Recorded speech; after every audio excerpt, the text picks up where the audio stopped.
Good morning बच्चों। पिछले class में जैसा कि हमने तुम लोगों को पढ़ाया सामाजिक नियंत्रण, उसमें हम देखे सामाजिक नियंत्रण क्या है, उनकी परिभाषा क्या है, उसके प्रकार क्या हैं, कितने प्रकार के होते हैं, मुख्यतः कौन कौन से होते हैं। कुल मिलाकर के मुख्यतः दो प्रकार के, औपचारिक और अनौपचारिक। तो इन दोनों में क्या डिफरेंसेस है ये हम लोग देखें कि औपचारिक नियंत्रण और अनौपचारिक नियंत्रण। औपचारिक नियंत्रण बाह्य होता है, विस्तृत होता है और बाह्य गुणों पर या बाह्य व्यवहारों पर नियंत्रण करता है। अनौपचारिक जो है आंतरिक गुणों पर। ये सब चीज़ें हम लोग पिछले वीडियो में देख चुके हैं। आज आगे हम लोग देखेंगे कि सामाजिक नियंत्रण के साधन कौन कौन से हैं। इन साधन में पहला साधन हम लोग देखेंगे परिवार। परिवार में क्या होता है, जब बच्चा छोटा जन्म लेता है तो उस समय परिवार के लोगों के द्वारा ही उसके अंदर सामाजिक नियंत्रण किया जाता है। और पारिवारिक नियंत्रण एक तरह से कहेंगे, उसको सिखाया जाता है प्रेम, त्याग, दया, करुणा, भाईचारा का संबंध। ये सारी चीज़ें उसको बताई जाती हैं एक परिवार में। उसकी गलती सही जो भी हरकत होती है उस पर वो कंट्रोल किया जाता है। तो बचपन में जो बच्चा गलती करता है वो सारी चीज़ें उसको परिवार के द्वारा मिलती हैं। ठीक है। दूसरा साधन होता है शिक्षा। शिक्षा में बच्चों को शिक्षा के माध्यम से उनके गलत सही, उनको अनुशासन, किस तरह से समाज में अपना जीवन यापन करना है, ये सब के बारे में उसको बताया जाता है। तो एक तरह से शिक्षा के द्वारा व्यक्ति के व्यवहार को नियंत्रित किया जाता है। क्या किया जाता है? व्यक्ति के व्यवहार को नियंत्रित किया जाता है। यानी बचपन से ही जब बच्चा परिवार से निकल करके विद्यालय जाता है तो उसको शिक्षा के माध्यम से उसको जानकारी दी जाती है कि आपको समाज में कैसे रहना है, लोगों के बीच में कैसे रहना है, आप अन्य लोगों के साथ कैसा व्यवहार करेंगे। तो ये सारे गुणों के द्वारा उसको नियंत्रित किया जाता है। तीसरा होता है खेल। जब थोड़ा बड़ा होता है, विद्यालय जाता है, तो बच्चा खेल के मैदान में जाता है। खेल के मैदान में अपने दोस्तों के साथ, अपने जो खेल के टीचर हैं उनके साथ वह एक डिसिप्लिन में रहता है। उसके अंदर एक गुण का विकास होता है कि वह अपने खेल के अध्यापक का या जो उसका लीडर होता है उसकी बातों को सुनता है। इससे क्या होता है, उसके अंदर अनुशासन का गुण आता है। खेल का मैदान ही ऐसा है जो कि बच्चे को प्रारंभिक अनुशासन देता है। परिवार से तो मिलता ही है, लेकिन जब वो समाज में जाता है तो शिक्षा के साथ साथ खेल के मैदान से उसका अनुशासन विकसित होता है और वही नियंत्रण होता है। यानी खेल का मैदान उसके गुणों पर नियंत्रण करता है। इसके बाद चौथा है सामुदायिक संहिताएं। सामुदायिक संहिता होती है ऐसा नियंत्रण जो पूरे समाज पर, केवल एक व्यक्ति विशेष पर नहीं, पूरे समाज पर नियंत्रण करता है। उसको कहते हैं सामुदायिक संहिताएं। संहिताएं का मतलब होता है नियम से। इसमें होता है प्रथाएं। ठीक है। दूसरा है लोक रीतियां।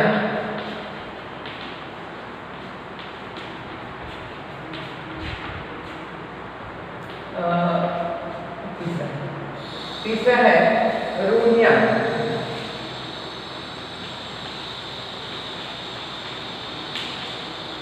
चौथा संस्कार। माने ये छोटी छोटी चीजें जो है इनके आधार पर हम कह सकते हैं कि व्यक्ति के अंदर सामाजिक नियंत्रण, यानी समाज में इन गुणों के आधार पर नियंत्रण रखा जाए। कैसे? जैसे प्रथाएं हैं। जो सामाजिक प्रथा है, समाज में रहने के लिए आपको किसके साथ कैसा व्यवहार करना है, आप उसको तोड़ नहीं सकते हैं। कानून को तोड़ सकते हैं लेकिन प्रथा को नहीं तोड़ सकते हैं, ऐसी भावना इनके अंदर होती है। तो ये सामाजिक प्रथा का अनुसरण करते हैं और उन पर एक तरह से सामाजिक नियंत्रण होता है। इसको कहते हैं, इसीलिए इसको सामुदायिक नियम कहा गया। जो नियम बना हुआ है वो समाज का, उस नियम का पालन आपको करना ही है। इसके बाद है लोक रीतियाँ। कुछ ऐसी लोक रीतियाँ हैं जिनका कि पालन अभी तक किया जा रहा है। जैसे पहले के समय में था कि खाना बनाने के लिए महिलाएं गीले वस्त्रों में खाना बनाती थी या रेशमी वस्त्र पहन करके खाना बनाती थी। तो होता क्या था उसमें कि गीले वस्त्रों से आग नहीं पकड़ती हैं और रेशमी वस्त्रों में आग नहीं लगती है। वो लोक रीतियाँ आज भी आप गांव में चले जाइए तो आज भी ये लोक रीति वहाँ पर प्रचलित है। और यही लोक नीतियाँ जब दृढ़ हो जाती हैं तो रूढ़ियों के रूप में दिखाई देने लगती हैं। कुछ परंपराएं हमारी जो होती हैं जिनको कि हम चेंज नहीं करते हैं तो ये हमारे रूढ़िगत व्यवहार हो जाता है। और संस्कार जो सामाजिक संस्कार है जिसमें एक व्यक्ति को रहने के लिए संस्कार किस प्रकार के दिए जाने चाहिए। जैसे संस्कार के रूप में कोई कार्य किया जाता है, किसी के मरने पर दाह संस्कार करना, उसका अंत्येष्टि संस्कार करना, जन्म दिवस संस्कार करना, वैवाहिक संस्कार करना, ये सब संस्कार होते हैं। इसके साथ साथ एक और इसमें आता है वो है नैतिकता। जब व्यक्ति सामाजिक प्रथाओं, लोक रीतियों, रूढ़ियों और संस्कारों को फॉलो करता है तो उसके अंदर नैतिकता आती है, उसके अंदर सामाजिक मूल्य आता है, सामाजिक आदर्श आ जाता है और वह व्यक्ति एक नियंत्रण के रूप में समाज के द्वारा उस पर एक नियंत्रण रखा जाता है तो वह एक अनुशासित व्यक्ति बनता है। ठीक है। अगला इसमें देखेंगे, अगला पॉइंट जो है ये 4 में 5वां पॉइंट है इसका। 5वां है, मैं कुछ पॉइंट्स पहले लिख देती हूँ। 6वां है कला, 7वां है सामाजिक,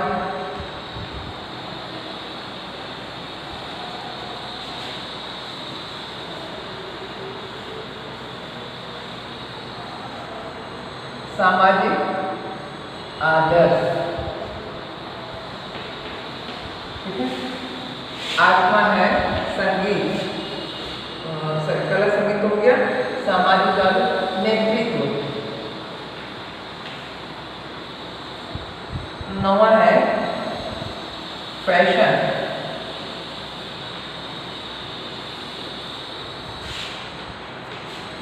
10वां है बल प्रयोग,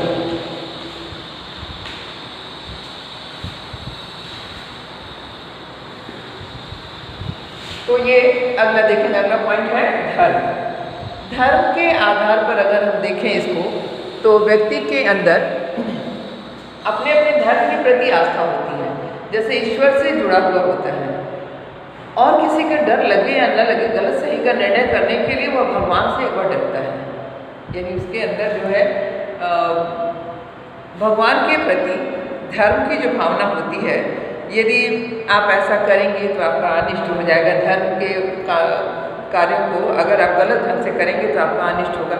ये भावना जो होती है उसके अंदर धर्म के प्रति एक आस्था जगाती है। यह आस्था जो है व्यक्ति के अंदर नियंत्रण रखता है, यानी धर्म भी नियंत्रण में रहता है। कला है, कला व्यक्ति का, प्राचीन कला जो होती थी वो संयम सिखाती थी। कहा जाता था पहले कि कला और संगीत व्यक्ति की भूख होते हैं, भोजन होते हैं। ये अगर कला और संगीत अगर व्यक्ति बहुत मन से सुन ले तो उसको तृप्ति मिलती है, तो तृप्त हो जाता है। तो ये प्राचीन समय था। आज की कला क्या है? आज की कला जो है वह बहुत भद्दगी के साथ है। यह संयम को, यानी यह संयम को विचलित करती है, कंट्रोलिंग करना नहीं सिखाती है। तो प्राचीन कला में एक शक्ति थी कि वह व्यक्ति के अंदर संयम का नियंत्रण रखती थी, उसके अंदर एक संयम रखती थी, तो व्यक्ति के स्वयं में नियंत्रण होता था और कला का माने मानव स्वभाव को परिष्कृत करता था। परिष्कृत मतलब शुद्ध करता था। इस तरह से सामूहिक गान और नृत्य जो है सामूहिक भावना को बढ़ाते हैं। इसके बाद है सामाजिक आदर्श। सामाजिक आदर्श जो होते हैं वो हमारे भाईचारे का विकास होता है, प्रजातांत्रिक विकास होता है, समानता का विकास है। ये सब चीज़ें जो होती हैं सामाजिक आदर्श है। जब समाज में हम रहते हैं और इन गुणों को जब अपनाते हैं तो ये सामाजिक आदर्श आ जाते हैं। तो ये सामाजिक आदर्श वाले गुणों के द्वारा ही व्यक्ति में यह सामाजिक नियंत्रण होता है। अगला है नेतृत्व का गुण। कहा जाता है कि समाज में, जैसे अभी कुछ दिन पहले 15 अगस्त मनाया गया, 2-3 दिन पहले 15 अगस्त मनाया गया, तो आपको स्पीच के माध्यम से या अन्य बातों के माध्यम से जो हमारे शहीद थे उनके बारे में बताया गया कि किस प्रकार से इन्होंने देश की स्वतंत्रता के लिए अपनी जान कुर्बान कर दी, इस तरह की बातों को बताया गया। तो उसमें हुआ क्या कि जब कोई बच्चा या कोई व्यक्ति उसके इन गुणों को आत्मसात कर लेता है, सीख लेता है या अपने अंदर वह ले आता है कि हमको भी इस तरह का बनना है, तो नेतृत्व के गुण के आधार पर, यानी नेतृत्व का गुण करना वह सीख जाता है, उसके अंदर एक नेतृत्व का गुण। कहा ही जाता है कि महानुभावों या महापुरुषों की जीवनी से हमको उसका अनुकरण करना चाहिए, उससे सीखना चाहिए। तो इस तरह से नेतृत्व का गुण भी सामाजिक नियंत्रण के अंतर्गत आता है। फैशन है, फैशन का सामाजिक नियंत्रण में महत्वपूर्ण स्थान है। जैसे समाज में जो वस्त्र पहनते हैं, जो आभूषण है, ये सारी चीज़ें जो होती हैं समाज के सामाजिक परंपरा के अनुसार उसको धारण किया जाता है। तो यह फैशन जैसे जैसे बदलता है, समाज की धारणा बदलती है, उसके अनुसार इसमें परिवर्तन होता रहता है। तो यह सामाजिक नियंत्रण के लिए फैशन भी एक आवश्यक चीज़ है। नेक्स्ट है बल प्रयोग। बल प्रयोग होता है सामाजिक नियंत्रण के लिए बल प्रयोग आवश्यक है, क्योंकि जब व्यक्ति को किसी चीज़ के लिए मना किया जाता है, परिवार के लोग मना करते हैं, समाज में कहा जाता है कि यह कार्य गलत है, तो बच्चे नहीं मानते हैं। कभी कभी उसको पिटाई की जाती है कि देखो चोरी करना गलत चीज़ है, नहीं करना चाहिए, तब भी वो नहीं मानते हैं। यदि फिर भी वह नहीं मानता है और वह चोरी कर लेता है, समाज के विरोध में जाकर के, उसके अगेंस्ट जाकर के चोरी करता है, तो उस पर बल प्रयोग किया जाता है, उसको मारा जाता है, डांटा जाता है, और यदि नहीं होता है तो फिर कानून का सहारा लिया जाता है उसको सही करने के लिए। ठीक है, तो इस तरह से हम देखते हैं कि व्यक्ति के अंदर बल प्रयोग के द्वारा भी सामाजिक नियंत्रण किया जा सकता है। जैसे घर में ही बच्चे अगर शरारत करते हैं तो डांटने के साथ साथ एक थप्पड़ लगा दिया जाता है। विद्यालय में भी अगर तुम लोग बात नहीं सुनती है तो कभी कभी हम लोग बहुत तेज डांट भी देते हैं, और जब डांटते हैं तो आप शांत हो जाती हैं, आप उस बात को मान लेती हैं। तो इस तरह से सामाजिक नियंत्रण के लिए बल प्रयोग आवश्यक है। अगला है कानून। कानून के बारे में सबको मालूम है कि जो राज्य के द्वारा बनाए जाते हैं, कुछ ऐसे नियम बनाए जाते हैं जिसका उल्लंघन करने पर वह दंड दिया जा सकता है। तो व्यक्ति किसी भी कार्य को करने के लिए जो कानून के अंतर्गत आता है, उस कार्य को करने के लिए वह 10 बार सोचता है, उसका उल्लंघन नहीं करता है। तो कानून सामाजिक नियंत्रण के लिए एक आवश्यक साधन है। नेक्स्ट है मानव चिन्ह। मानव चिन्ह होता है व्यक्ति को उसके धार्मिक चिन्हों के द्वारा, जो उसका अपना धार्मिक चिन्ह है, उसके द्वारा भी उस पर नियंत्रण रखा जा सकता है। जैसे अगर कहीं देशभक्ति का अगर हम लें, तो यदि कोई व्यक्ति देशभक्त है, व्यक्ति अमूमन अपने देश के प्रति देशभक्त होते ही हैं, अगर आपको कहीं तिरंगा झंडा गिरा हुआ दिखेगा, जो कि आपको क्या है, राष्ट्रीय प्रतीक है, राष्ट्रीय झंडा है, उसका सम्मान करना आपका गुण है, अगर कहीं गिरा हुआ दिखेगा तो आप क्या करोगी, दौड़ के जाके उसको उठा लोगी, नीचे नहीं गिरने दोगी। वहीं अगर कुछ और सामान गिरा हुआ है तो आप उसके प्रति उतनी आसक्ति नहीं रखती हैं, लेकिन अपने धार्मिक चिन्ह के प्रति आपकी आसक्ति होती है। ठीक है, तो यह होता है मानव चिन्ह के द्वारा। तो उसमें भावनाएं उसकी जुड़ी होती हैं। जैसे अगर कहीं ओम लिखा होता है तो ये हिंदू का प्रतीक होता है, कहीं क्रॉस बना होता है तो वह ईसाई का प्रतीक है, कहीं अगर 786 लिखा है तो वह मुस्लिम का। माने इस तरह से चिन्ह के माध्यम से हम लोग पहचान करते हैं और उसकी आदर करते हैं। तो ये चिन्ह जो है, मानव चिन्ह जो होता है, यह उनकी भावनाओं को नियंत्रित करता है। अगला है विश्वास।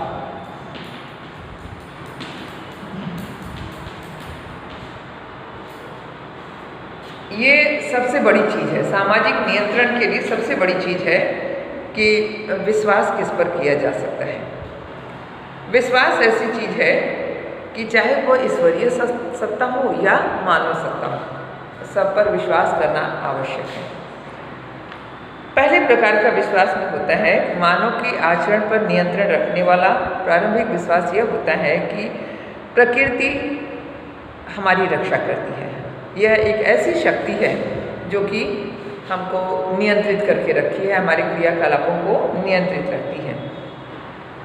और जिसने भी प्रकृति को समझा है, उसका दोहन नहीं किया है, वह व्यक्ति नियंत्रित व्यक्ति कहलाता है। कभी कभी क्या होता है कि व्यक्ति अनियंत्रित हो जाते हैं, वृक्षों की कटाई वगैरह करने लगते हैं, तो यह विश्वास नहीं होगा। प्रकृति जब हमारी रक्षा करती है, हमको यदि विश्वास है कि प्रकृति या ईश्वर हमारी रक्षा करते हैं, तो हम उनको मानते हैं और उनकी बातों का अनुसरण करते हैं, अर्थात उनके अनुसार कार्य करते हैं। कुछ लोग होते हैं कि विश्वास जो होता है बुरे आचरण भी करते हैं और कुछ अच्छे कार्य भी करते हैं, तो उनको ये विश्वास रहता है कि अगर हम गलत कार्य करेंगे तो उसकी सज़ा हमको मिलेगी, यदि अच्छे कार्य करेंगे तो उसकी सज़ा माने अच्छे या बुरे दोनों कार्यों के लिए हमको सज़ा और पुरस्कार मिल सकता है। कुछ व्यक्ति होते हैं जो अपने माता पिता के अलावा किसी और पर विश्वास नहीं करते हैं। तो ये विश्वास ऐसी चीज़ है कि हम एक दूसरे के साथ नियंत्रित रहते हैं, एक दूसरे के साथ जुड़े रहते हैं। तो विश्वास भी सामाजिक नियंत्रण में सहायक होता है। इसके बाद है सामाजिक उत्सव। ये सारे पॉइंट हम आपको दे रहे हैं और आप इन सबको ध्यान से एक एक को सुनोगी और लिखोगी इसके बारे में, ठीक है। अगला है सामाजिक उत्सव।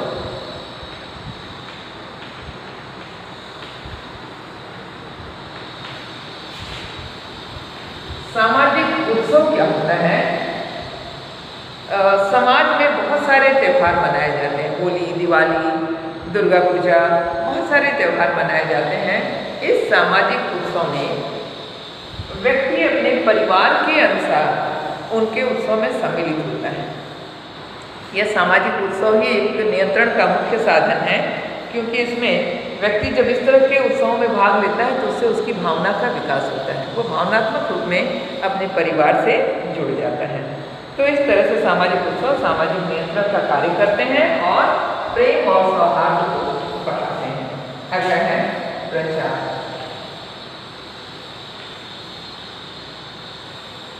प्रचार होता है टीवी के माध्यम से, रेडियो के माध्यम से। जब हम किसी चीज़ के बारे में सुनते हैं, उसके बारे में जानने की इच्छा रखते हैं, तो हमको टीवी और रेडियो या अन्य किसी के माध्यम से सूचना मिलती है, तो एक तरह से वह प्रचार होता है। तो जब अच्छी चीज़ें होती हैं तो हम उसको आत्मसात करते हैं और जो गलत चीज़ें रहती हैं उसको अपने से दूर हटाने का प्रयास करते हैं। तो प्रचार भी सामाजिक नियंत्रण का एक साधन है। अगला है लोक भावना और लोकमत।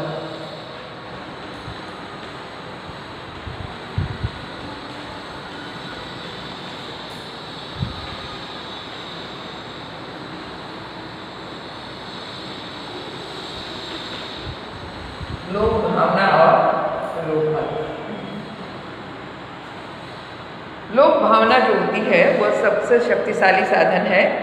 समाज में जो सुधारक होते हैं, साधु संत पुजारी, सभी लोक भावना को अपने पक्ष में लाने के लिए प्रयत्न करते रहते हैं, प्रयत्नशील रहते हैं, क्योंकि वो जो बुरे कर्म होते हैं उसके बारे में अपने प्रवचन के माध्यम से बताते हैं कि बुरे कर्म नहीं करने चाहिए, अच्छे कर्म करने चाहिए। इससे क्या होता है कि लोगों में भावना जगाते हैं, अच्छी भावना जगाते हैं, अच्छे कार्य, सत्कार्यों के प्रति एक भावना जगाते हैं और उनके अनुसार लोकमत यानी उनके अनुसार उनके विचार हो जाते हैं। इसीलिए कहा जाता है कि समाज सुधारक और संत जनों के संपर्क में रहने से आपकी भावनाएं विकसित होती हैं, और जब भावनाएं विकसित होंगी तो हमारे अंदर संयम का गुण आएगा। तो इस तरह से लोक भावना और लोकमत भी एक सामाजिक नियंत्रण का मुख्य साधन है। तो हम देखते हैं कि इस प्रकार इसके साथ ही राज्य है, कानून है, तो कुछ और भी दो चार ऐसे हैं जो कि सामाजिक नियंत्रण के लिए आवश्यक है। ठीक है, सामाजिक नियंत्रण की आवश्यकता होती है, मुख्य रूप से सामाजिक नियंत्रण की आवश्यकता होती है कि समाज में शांति बनी रहे, सामुदायिक भावना का विकास हो, प्रेम और भाईचारे का विकास हो, इसके लिए सामाजिक नियंत्रण की आवश्यकता होती है। इसका महत्व यही होता है कि समाज में सामाजिक नियंत्रण की व्यवस्था रखना आवश्यक होता है। सामाजिक नियंत्रण के अनुसार जो सामाजिक नियम बनते हैं उसके अनुरूप अपने को बनाना चाहिए। ये सारी चीज़ें इसके महत्व और कार्य हैं। तो अभी हम लोगों ने देखा कि करीब 16-17 पॉइंट थे जो सामाजिक नियंत्रण के साधन हैं। अब इस लेसन के लास्ट में यही है कि सामाजिक नियंत्रण कैसे आप अपने आप को अपने लाइफ में कैसे रखती हैं।